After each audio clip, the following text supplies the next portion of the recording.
the 28th of September, 1213.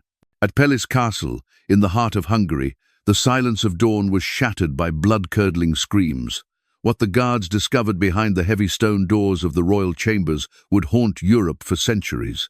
Queen Gertrude of Morania, once the most powerful woman in Central Europe, now lay in a mangled heap of flesh and bone, her limbs savagely severed, her nearly decapitated head dangling by strands of sinew.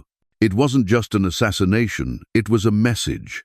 A gruesome declaration that foreign influence in Hungary had ended, not with diplomacy, but with blood. The brutal murder of the German-born queen marked the beginning of one of the most merciless acts of revenge in medieval history, a royal reckoning that would drown a kingdom in terror. Born around 1185 in the Duchy of Morania region that today spans parts of Austria and Slovenia, Gertrude of Morania was destined for a life of power, conflict, and controversy. The daughter of Duke Berthold IV, she was raised in one of the most politically charged courts of the German states, where diplomacy was a daily game and ambition was a survival skill. From a young age, Gertrude demonstrated a keen intelligence that impressed even the most seasoned statesmen. But it wasn't just her mind that captivated those around her. Chroniclers of the time described her beauty in poetic terms: hair like golden wheat, eyes as blue and piercing as alpine lakes, and skin as pale and flawless as carved alabaster. Yet behind that angelic facade lay a woman of intense ambition and sharp political cunning. Gertrude knew how to charm, manipulate, and maneuver her way through the treacherous world of medieval power. She wasn't content to be a decorative figure at court, she wanted to shape kingdoms. Her upbringing had prepared her not just to marry a king, but to influence one. In time, that ambition would carry her to the Hungarian throne and, eventually, to her bloody and unforgettable end. In the year 1203, a strategic marriage was forged not out of love, but out of necessity. King Andrew II of Hungary took Gertrude of Morania as his queen, sealing a political alliance that would alter the course of Hungarian history. For Andrew, the union offered crucial military support from the powerful German duchies. For Gertrude's family, it was an opportunity to expand their influence deep into Eastern Europe. The match was calculated, transactional, and entirely devoid of romance. When Gertrude arrived in Hungary in 1204, her presence was initially met with celebration. Young, beautiful, and regal, she was welcomed by the Hungarian people with cautious optimism. The court of Székesfehérvár glittered with anticipation as nobles from across Central Europe gathered to witness her coronation. Her golden hair and commanding presence captivated onlookers. To the public, she appeared to be a symbol of unity and strength. But behind the pageantry lay deeper tensions. Gertrude brought with her not only fine silks and foreign customs, but also the ambitions of a powerful German house. What seemed like a promising alliance would soon evolve into a bitter struggle over influence, power, and identity, one that would end in bloodshed. As the initial charm of Queen Gertrude's beauty and diplomacy faded, a far more divisive figure emerged behind the crown. Rather than embracing her adopted kingdom, Gertrude of Morania began to rule it as if it were an extension of her German homeland. She filled the Hungarian court with her own countrymen, relatives, allies, and nobles from Morania, granting them prestigious positions that had long belonged to the native aristocracy. These appointments were not just symbolic. They came at the direct expense of Hungary's most powerful families, igniting widespread resentment among the nobility. Gertrude showed little regard for Hungarian customs, traditions, or political etiquette. She ignored the delicate balance of power that had stabilized the realm for centuries, instead acting with unchecked ambition. Her influence over King Andrew II only deepened the crisis. As she openly steered domestic policies, dictated foreign alliances, and bypassed the royal council, even Andrew's authority seemed to wane under her control. To the Hungarian elite, this was more than arrogant sight, was an invasion from within. Gertrude was no longer seen as a queen consort, but as a foreign conqueror cloaked in royal robes. The seeds of rebellion had been sown, and her downfall was already taking root. In the year 1212, Queen Gertrude of Morania made a calculated move that would shift the course of Hungarian history.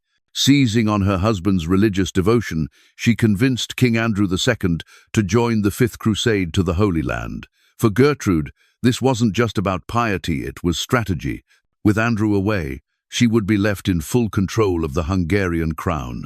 As soon as the king departed, Gertrude assumed the role of regent and began ruling with unchecked authority. No longer constrained by her husband's oversight, she advanced a radical agenda that favored her German allies. She raised taxes on the native Hungarian nobility, granted lands and titles to German immigrants, and even appointed a German commander as head of the Hungarian military. These decisions enraged the high nobility, who saw her rule as a direct assault on Hungarian identity and sovereignty. What had once been quiet resentment now erupted into outrage. Gertrude wasn't just viewed as a foreign queen, she became the embodiment of foreign domination. And with the king far from home, her enemies began to gather in the shadows, preparing to reclaim their kingdom in the only language medieval politics truly understood: violence. Behind the gilded walls of the Hungarian court, whispers of rebellion grew louder. At the center of it all was Bankban, a respected nobleman and war veteran, who saw Queen Gertrude not as a ruler but as a foreign usurper. Her favoritism toward German relatives, her blatant disregard for Hungarian customs, and her unrelenting grip on power had ignited a quiet fury among the native aristocracy. For Bankban and his allies, this was no longer about politics, it was about survival. Gertrude's rule was, to them, an existential threat to Hungarian identity.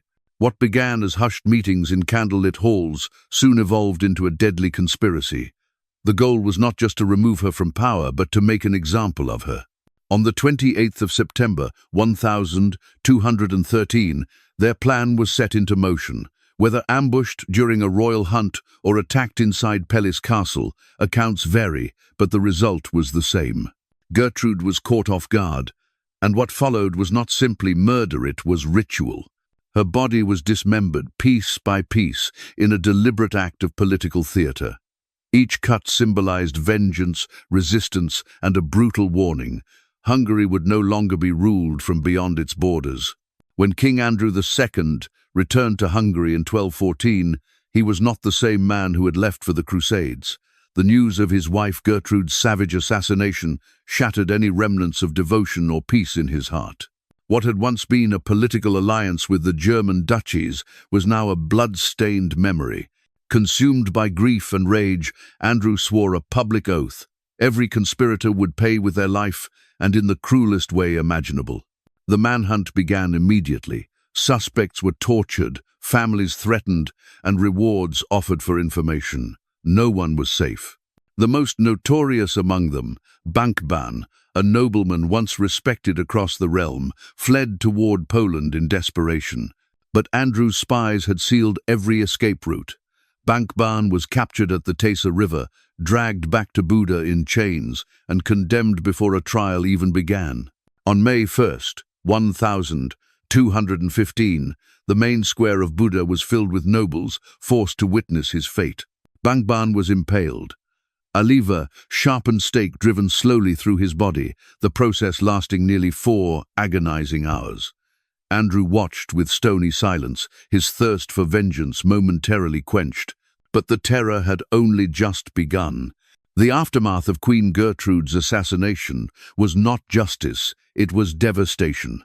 In his relentless pursuit of vengeance, King Andrew II ordered a purge so brutal it would scar Hungary for generations. Dozens of noblemen were executed without mercy. Their families were exiled, their estates seized, and their names erased from the annals of history. The message was clear. Defiance would be met with annihilation. But fear is a fragile foundation for power. While the nobility bowed under Andrew's wrath, they did so with clenched fists and silent hatred. The people no longer saw their king as a protector, but as a tyrant consumed by rage. Instead of healing a kingdom fractured by cultural division and foreign influence, Andrew's blood-soaked revenge only deepened the wounds. The political unrest that had fueled Gertrude's murder remained unresolved. Hungary continued to stagger under the weight of internal tension and royal absolutism. Andrew, once a crusading monarch, spent his final years haunted by the ghosts of betrayal and bloodshed. When he died in 1235, the shadow of Gertrude's murder still loomed over the throne. His reign became a cautionary tale of how unchecked power and personal vendetta can poison an entire nation, leaving behind fear, not legacy. Concluding paragraph. The story of Queen Gertrude of Morania is more than a tale of betrayal and revenge. It's a haunting reflection of the cultural tensions that gripped Europe in the wake of the Crusades. Her murder, and the savage retribution that followed, stand as grim reminders of what happens when ambition overrides diplomacy and vengeance eclipses justice. Gertrude sought to impose foreign power onto a resistant kingdom, and in doing so, ignited a fire that consumed both her and the fragile order she tried to reshape. King Andrew II's brutal response may have avenged his queen, but it did nothing to heal Hungary's deep divisions. More than 800 years later, the echoes of that blood-soaked September still linger in European memoria, chilling lesson in the dangers of unchecked power, blind loyalty, and wrath without restraint. In the end, no one emerged victorious, only broken legacies and a cautionary tale etched into the fabric of history.